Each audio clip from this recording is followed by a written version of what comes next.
유로파리그 우승을 손흥민이 이끌었다는 이유만으로 토트넘에 남아야 한다는 의견과 그럼에도 불구하고 이제는 팀을 떠나야 한다는 주장 사이에서 많은 논쟁이 이어지고 있다는 것을 저 역시 알고 있습니다.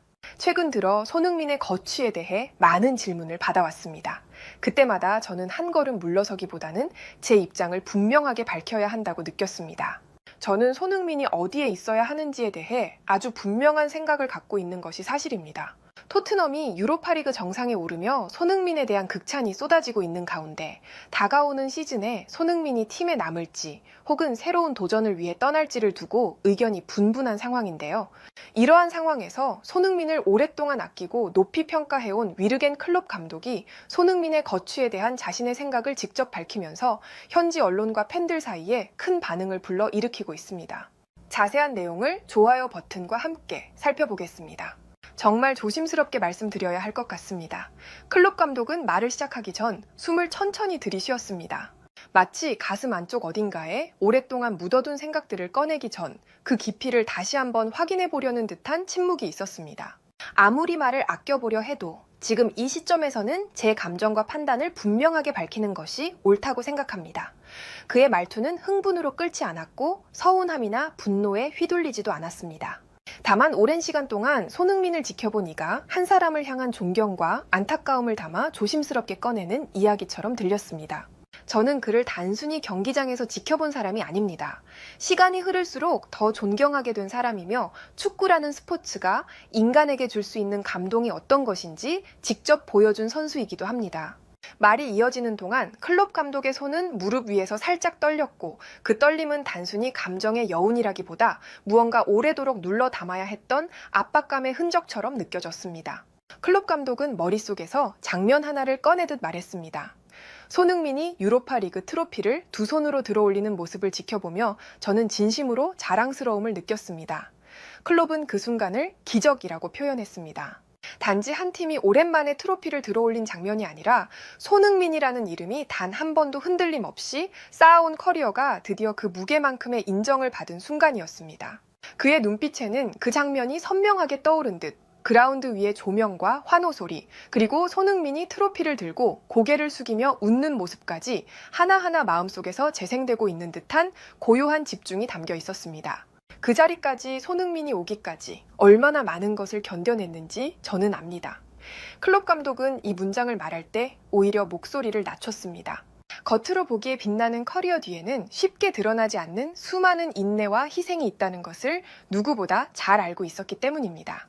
지난 10년간 토트넘이 어떤 혼란과 불안을 겪어왔는지 아는 사람이라면 그 안에서 손흥민이 어떤 위치였는지도 결코 가볍게 이야기할 수 없습니다. 감독이 수차례 바뀌고 전술이 뒤집히고 핵심 선수들이 팀을 떠나는 와중에도 손흥민은 늘 남아있었고 묵묵히 팀의 중심을 지켰습니다. 팬들은 그것을 기억합니다. 하지만 토트넘의 경영진이 그것을 얼마나 존중해 왔는지는 솔직히 말해 의문입니다. 토트넘이 이번 유럽 대항전 결승까지 갈 수 있었던 이유, 그리고 우승이라는 결과까지 만들어낼 수 있었던 결정적 요인은 다름 아닌 손흥민입니다. 기록과 포인트, 그리고 리더십까지 그 어느 하나로 설명하기엔 부족할 만큼 그는 토트넘이라는 팀을 진정한 팀으로 묶어낸 인물이었습니다. 손흥민이 없었다면 이번 우승은 없었습니다. 저는 그렇게 확신합니다. 손흥민은 단순한 윙어가 아닙니다. 클롭 감독은 손끝을 조심스레 맞댄 채 말을 이어갔습니다. 손흥민을 평가하는 사람들의 시선이 너무 얕고 단편적이라는 걸 지적하듯이 그는 천천히 그러나 분명하게 말을 이어갔습니다.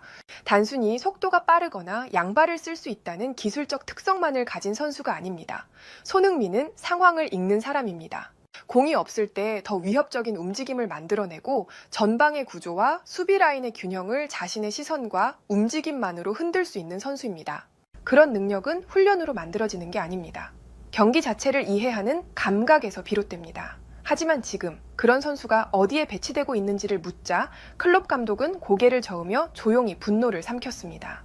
토트넘은 손흥민을 단순한 팀 유닛으로 소비하고 있습니다. 그는 어느 순간부터 공격 옵션이 아닌 전술의 구멍을 메우는 데 쓰였고 수비 라인까지 내려와 상대 풀백을 막는 커버 자원으로 전락했습니다. 토트넘은 손흥민에게 1년을 더 머물게 할 겁니다. 계약이 있으니까요. 하지만 그건 진심이 아닙니다. 계산입니다. 팬들을 안심시키기 위한 명분이고 구단 가치를 유지하기 위한 방패막입니다. 그 1년 동안 토트넘이 손흥민을 어떻게 대할지 저는 감히 예측할 수 있습니다. 결국 또다시 혼자 책임을 져야 하는 구조, 변화 없는 전술, 적절한 보강 없이 반복되는 희생.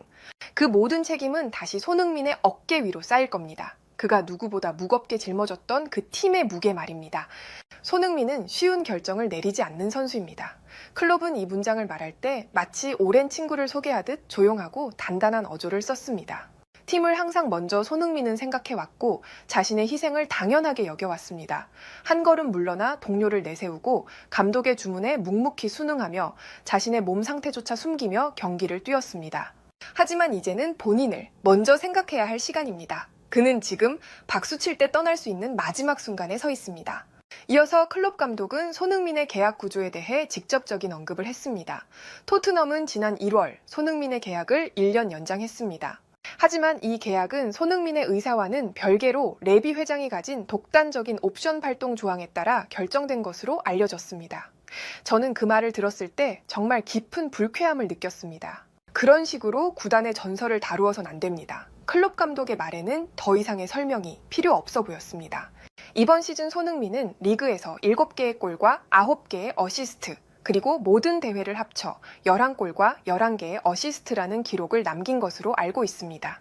공격 포인트 22개는 팀 내에서도 도미닉 솔랑케 다음으로 높은 수치였습니다. 그럼에도 불구하고 손흥민은 9시즌 연속 리그 2자릿수 득점 기록을 이번에는 놓쳤습니다. 그건 손흥민이 못해서가 아닙니다. 그는 여전히 탁월한 선수입니다. 다만 그를 뒷받침할 전술과 지원이 사라졌기 때문입니다. 토트넘은 손흥민을 수비형 윙어로 쓰기 시작했습니다. 그 말 자체가 우스꽝스럽습니다. 수비형 윙어, 득점왕이었던 선수를 그렇게 소모하고 있다는 겁니다. 지금 저는 몇몇 구단으로부터 감독직 제안을 받고 있는 것이 사실입니다. 그 가운데 제가 가장 먼저 내세운 조건은 단 하나입니다. 전술의 중심에 손흥민을 둘 것. 그리고 손흥민의 공격력을 완벽하게 뒷받침할 수 있는 플레이메이커, 즉 케빈 데브라위너와 같은 유형의 선수를 함께 기용할 수 있을 것. 이번에는 반드시 손흥민을 손흥민답게 만드는 무대를 제 손으로 완성해보고 싶습니다. 그리고 클롭 감독은 마지막으로 자신의 말이 누군가에게 닿기를 바라며 조용히 고개를 숙였습니다. 분명하게 말하지만 손흥민은 수비형 윙어가 아닙니다. 그의 커리어는 아직 끝나지 않았습니다. 그가 서 있어야 할 무대는 지금의 토트넘이 아닙니다.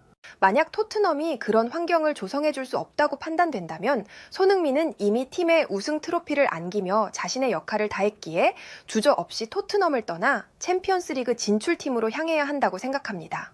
그리고 개인적으로도 현재 감독직 협상이 순조롭게 진행되고 있는 만큼 오랫동안 바래왔던 손흥민과 함께할 수 있기를 진심으로 바라고 있습니다. 해외에서는 이 같은 반응을 보여주었고 좋아요와 무료 구독 그리고 알림 설정해 주시면 영상 제작에 큰 힘이 됩니다. 여러분들의 생각을 자유롭게 댓글로 남겨주시고 오늘도 시청해 주셔서 진심으로 감사드립니다. 오늘도 편안함에 이르시길 기원하겠습니다. 이상 월드TV였습니다.